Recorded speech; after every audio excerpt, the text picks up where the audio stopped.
One, provide details on the state of security in this country, including steps being taken by the ministry to avert death and destruction of property, especially during demonstrations. Number two, to outline actions being taken to forestall the destruction of property and death during demonstrations. And three, indicate when the government will apprehend the culprit or culprits responsible for financing and mobilizing of demonstrations that led to deaths and destruction of property, especially on the 25th of June 2025 and the 7th of July 2025. Minister. Thank you very much, Mr. Speaker. Mr. Speaker, first let me start by apologizing for being unable to attend the last two sessions as per your invitation, and thank the House for the indulgence for allowing me to attend to the other national security duties, including an engagement that involved the President of Uganda, which ensured that we were unable to be here as requested. So, Mr. Speaker, you know that anytime I'm invited to come to the House, I take great joy and appreciation, and I have great support for this august House and utmost respect for its duties and my responsibilities to appear before you. So, Mr. Apology Speaker, taken. Now answer the question. Thank you, Mr. Speaker. Mr. Speaker, on the question raised by the Honorable Kimani Kuria, part one is on the state of security in the country, including steps being taken by the National Police Service to avert death and destruction of property during demonstrations. Honorable Speaker, since last year, the country has witnessed a series of protests across various counties following calls for anti-finance bill demonstrations, which culminated in the protest of the 25th June 2024 and resulted in an unfortunate fatalities and destruction of property. In 2025, despite a general return to normalcy, political actors renewed online mobilization effort calling for fresh demonstrations. Mobilizations was largely conducted through social media platforms using hashtags, Mr. Speaker, such as Occupy State House, Occupy Everywhere, Syrian in numbers, 77 in numbers, among others. Despite advice by police commanders, no prior notification was submitted to the police by the organizers as required by law. Consequently, the National Police Service only became aware of the planned protest through media, prompting the police to prepare the necessary security plans to maintain public safety and restore order. In other cases, some organizers assured security agencies that the demonstration would be peaceful. However, Mr. Speaker, contrary to these utterances and assurances, the protests quickly escalated into chaos and violence, culminating in incidences of looting, arson, and widespread destruction of public and private property. The protests were further characterized by widespread acts of lawlessness, which led to torching of 9 police stations and posts, Deputy County Commissioner's office, and court buildings. In addition, numerous supermarkets and private business premises were vandalized and looted, resulting in significant economic losses and disruption of essential services. In particular, Mr. Speaker, during Sabasaba, demonstrations and 25 lives were lost, with 45 civilians and 170 police officers injured. Key among the government offices and premises that were damaged in the 2 demonstrations include the Assistant Chief's Office, Molo Ward Administrator Office, and Molo Railway Station, Nakuru County, Office of the Women Representative in Kisii County, NCPB Sagana Administration Block. And on 25th June, Mr. Speaker, we regrettably lost lives, and close to 600 others were injured, including 496 law enforcement officers. Public facilities also bore the brunt of the destruction, including Dagoretti Police Post, where the criminals stole guns and razed residential buildings housing the police families.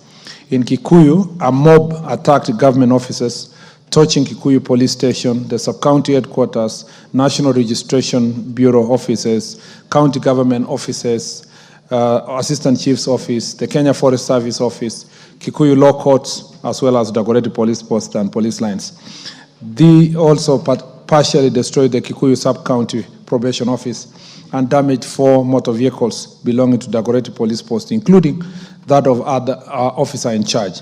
Other property destroyed in the Dagoretti police post, Mr. Speaker, includes 3 Probox vehicles, 1 double cabin, county government vehicle, a school bus, and 14-seater matatu that were parked within the police station.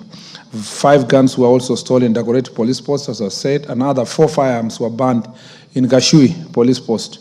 One of the guns stolen in Dagoretti on 25th of June was used to commit robbery in Naivasha the following day. Further, on June 25th, a rowdy group of youth attacked Matu police station, leaving 8 officers injured and several government vehicles damaged. The building housing the station was also destroyed. 18 suspects were charged in connection with this particular attack. In Machakos County, Mr. Speaker, 66 suspects linked to the torching of a gas tanker along Kitui Road on 7th July were arrested and charged. In another attack, arsonists invaded and burned Olkalau police station along, Mr. Speaker, killing 3 suspects who were in custody. They also torched 26 vehicles, 18 county government motorbikes, burned down an exhibit store, and destroyed a reporting office. In Nakuru County, Mr. Speaker, Viwandani patrol base in Naivasha was burnt while firearm loaded with 20 rounds of ammunition was snatched by criminals at Shauri Moyo. Several other security installations across the country were attacked, leaving citizens exposed. A total of 16 police stations and posts were either burned or destroyed, and on the 2 days of terror. In Naivasha, Nakuru County, goons looted stock from Naivas, Power Star, and Ketia supermarket, and thereafter set ablaze Power Star supermarket. A total of 100 people were arrested and charged with various crimes in relation to these acts of criminality. In Ruiru, Mr. Speaker, within Kiambu County, a similar fate befell Quickmart and Carrefour supermarkets, where goons stole property worth millions of shillings after breaking windows and destroying CCTV cameras in the establishments. A total of 86 arrests were made in relation to the crimes committed on various charges were preferred. Naivas supermarket within Nyeri town was also broken into, and goods worth millions of shillings carted away. 21 suspects have been arrested in connection with this crime. On the same day, a group of rioters invaded Mountain Mall within Kasarani area in Nairobi County, where they looted goods from Naivas supermarket and other shops and the mall. 3 suspects were arrested and arraigned accordingly. At Kidurai 44 area, another set of criminals invaded Kismat supermarket. In Eldoret, goons broke into Ketia supermarket and stole goods worth millions of shillings. 12 suspects were arrested and arraigned in court. In Meru, a group of thugs set ablaze Muguna supermarket using suspected petrol bombs. The criminal elements also stole alcoholic drinks from 7-Eleven bar. Selenite supermarket was not spared the looting and mayhem. 40 suspects were arrested in Meru in relation with these criminal acts. In Kirinyaga County, 21 suspects linked to the looting at Nice supermarket in Muya town were arraigned. Gangs also torched the Kirinyaga Central NGCDF office, leading to the arrest and arraignment of 4 suspects. In Kikumbo town, mobs broke into county supermarket and stole goods worth millions of shillings. 2 suspects were arrested and arraigned in connection with this incident. In another incident, Mr. Speaker, marauding gangs stormed the operating theater of the Kitengela Sub-County Hospital, interrupting an emergency cesarean section and terrorizing patients and medical staff. 2 suspects were arrested and arraigned in court. Evidently, all these events were well orchestrated and coordinated by certain actors with the intention of inciting unrest, destabilizing public order, and undermining national stability. In light of this evolving landscape of demonstrations, and more so the violent nature of the protests that proved to be a threat to national security, the National Police Service being constitutionally mandated to enforce law and order, Mr. Speaker, responded by implementing measures to forestall violence and violence and damage to property. The role of police in managing demonstrations is guided by the Constitution of Kenya, 2010, the Public Order Act, Cap 56, and the National Police Service Act of 2011. Article 37 of the Constitution of Kenya provided everyone has a right to assemble, to demonstrate, picket, present petition to public authorities, peaceful and unarmed.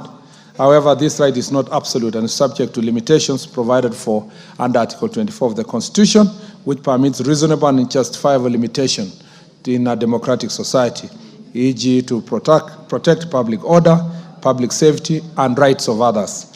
The Public Order Act also provides the same, Mr. Speaker. And I have reproduced, Mr. Speaker, at length the various provisions of the Public Order Act, and I don't wish to read any further. The statement will be circulated, Mr. Speaker, which includes what of importance is the members of public are required to provide and present a notification to police officers at least 3 days before any such demonstrations. And Mr. Speaker, at least 3 days, but not more than 14 days before the event. And Mr. Speaker, that must be in writing, who is coming to protest, the names, the estimated number, the routes, and so forth, Mr. Speaker. And the police may acknowledge the same. And this is not done so that we can give the right to demonstrations, basically to ensure that the police officers are prepared to provide security during such demonstrations. So on part 2 of the question, Mr. Speaker, the honourable member would like to know on the actions being taken to forestall the destruction of property and death during demonstrations. And Mr. Speaker, the ministry remains steadfast in this commitment to safeguard lives and property during demonstrations through the following measures. Number 1, intensified both mobile and foot patrols in targeted areas to enhance visibility, deter criminal elements, and detect early signs of unrest. 2, intensified efforts to lobby for more budgetary allocation from the National Treasury to meet its logistical and operational requirements, hence rapid deployment capabilities during demonstrations. Number 3, embraced modern policing technologies such as CCTV surveillance, drone monitoring, digital communication systems, and incident mapping tools to monitor crowds, track threats in a real time, and coordinate timely intervention, ultimately enhancing the effectiveness of law enforcement during protests. 4, leverage on real-time intelligence, informer networks, and surveillance tools to identify planned disturbance and criminal elements before they mobilize. 5, engage with community leaders, civil society, and Nyumba Kumi clusters to help gather early warning information and promote peaceful resolution before protests escalate. And finally, Mr. Speaker, issue advanced public advisories and engage through media to encourage people demonstrations and warn against unlawful activities. Mr. Speaker, in addition to that, as a deterrent measure, also arresting and prosecuting perpetrators in good time is extremely important in forestalling a repeat of same incidences. The next part is the honourable member would like to know when the government will apprehend the culprits responsible for financing and mobilizing during demonstrations that led to the destruction of property. And July 7th this year. Mr. Speaker, the National Police Service initiated investigations into a range of offences committed during the recent demonstrations. The investigations aim to identify individuals who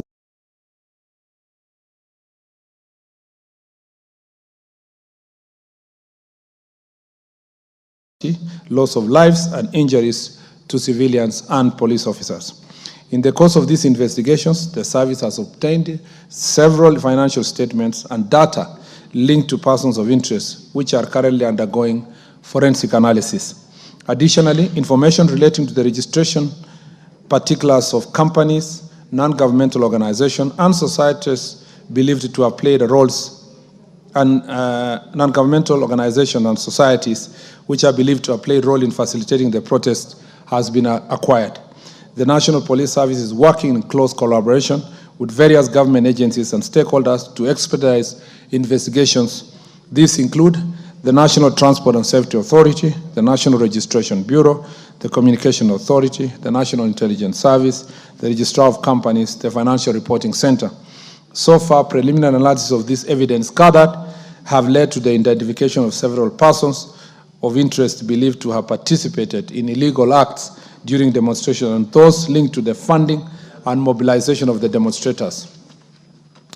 About 1,500 people have been arrested countrywide and are facing various charges including terrorism, murder, robbery with violence, sexual assault, arson, malicious damage to property, and targeted attacks on strategic infrastructure. The police have also arrested and arraigned 15 individuals across the country associated with the planning and mobilization have since been charged with various offenses, including offenses under the Prevention of Terrorism Act, unlawful assembly, participation in unauthorized demonstrations, incitement to violence, organizing unlawful protest, destruction of public property, arson, malicious damage to property, aiding and abetting unlawful acts, unlawful possession of ammunition, unlawful possession of tear gas canisters. Investigation to identify additional financiers and mobilizers of the protest and arraign them before the court are ongoing. I submit, Mr. Speaker. Mr. Speaker, I submit. Yes, the first shot goes to the questioner. Kimani, you are satisfied?